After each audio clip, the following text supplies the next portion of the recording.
All right, maybe the first sign things were changing when we heard that Senator Roy Blunt had ventured the possibility of an alternative to the infrastructure plans the administration is considering, with something about a third as expensive, focused only on infrastructure. Mitch McConnell also looking forward to a path that can go ahead and get Republicans behind fixing our roads and bridges, but focusing only on roads and bridges and things like that. Senator Roger Wicker, along with them, the Republican Senate Commerce Committee ranking member, Senator from Mississippi, with us right now. Senator, thank you for taking the time. That's been your argument all along. In prior interviews, you've said, I'm all for and open to infrastructure, but it better be just infrastructure, right? Well, we've been advocating infrastructure for 4 years as members of the EPW committee and the Commerce Committee and Republican Conference. You know, Senator Gillibrand got a little ridicule yesterday for tweeting that paid leave is infrastructure, child care is infrastructure. Actually, it's President Biden that really deserves a good bit of the raspberries on that, because it's actually his bill is $2 trillion, maybe $2.3 trillion, and only about 30% of it, by any stretch of the imagination, can be called infrastructure. So I think I heard what Roy Blunt said on one of the Sunday shows, and I like it very much. You know, we have a problem with the president when we ask him to compromise on the rescue bill. He offered $1.9 trillion. We offered $600 billion, and then he said it was up to us to make yet another counteroffer. That's usually not the way compromise works. So where is this going, Senator? Because I know other concerns you had was leaving aside the price tag, the taxes that go along with it. Now we're hearing, because of concern on the part of Joe Manchin, the Democrat of West Virginia, who seems to be a very influential power broker in all of this, he is not keen on a 28% corporate tax rate from the 21% we're at now, maybe more like 25%. The president quickly adding, I'm open to negotiate this. Where do you think this is going? Well, I just hope we can have a real negotiation. Joe Manchin likes 25% corporate rate.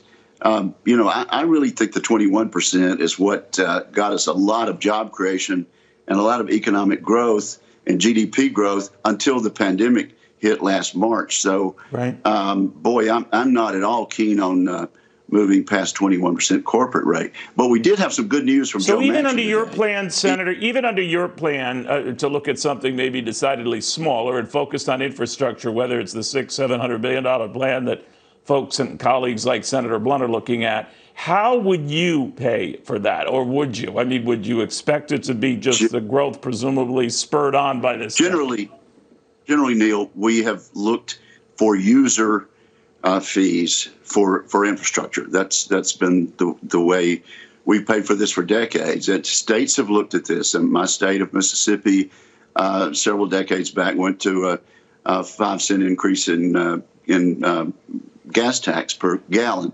But states all around my state, Tennessee, Arkansas, Mississippi, they've come up with a combination of this, and a lot of this is 3P, public-private partnerships. We can devise a way to pay for this, and I think a lot of it needs to be the people that actually use the roads, the trucks, and the people who drive the roads. I think what about a mileage tax then, Senator? What about a mileage tax when a lot of people have these electric vehicles, right? And a gas tax would be, pointless for them. We would have to allow for that. The Transportation Secretary kicked around the idea of a mileage tax. Are you open to that? I'm open to talking about a tax that users pay for. And actually, I tell you what, our trucking friends are open to this. The people that make a living up and down the highways, they're used to that too. Two good things, Neil, if I can say this about what Senator Manchin did today. He came out emphatically against abolishing the filibuster. I think that's very helpful, and it will help move negotiations along, because it says that Democrats are not going to be able to do something with a 51-50 vote. And also, he said something I think most senators agree with: reconciliation doesn't need to become the norm in legislation. On this bill, this infrastructure bill, senators, Republicans and Democrats can get together and work out the details of about a $500 to $650 billion infrastructure plan. We can do it because we've done it down through the decades. So, leaving infrastructure aside right now and the economy, the way it's percolating right now, the argument we hear out of the White House is that if things are booming, why are Republicans against a modest, they call it a modest increase in taxes on corporations and individuals who can easily afford it, keep the boom times going. People like Jeff Bezos of Amazon are open to paying higher taxes if it will get the infrastructure ball rolling. What do you say on that? I say the lower taxes on job creators, including corporate small businesses and the larger companies that create jobs in the United States of America. That lower tax rate is what has led to a booming economy, and it's what led to great economic growth before the pandemic hit last March. And so my argument would be to keep the tax rate that has caused more people to invest in jobs rather than having to send more money to Uncle Sam. Looking at the environment right now and the virus, we're told we're very close to herd immunity, Senator, and I don't know how things are specifically going in Mississippi, but are you optimistic that the worst is behind us?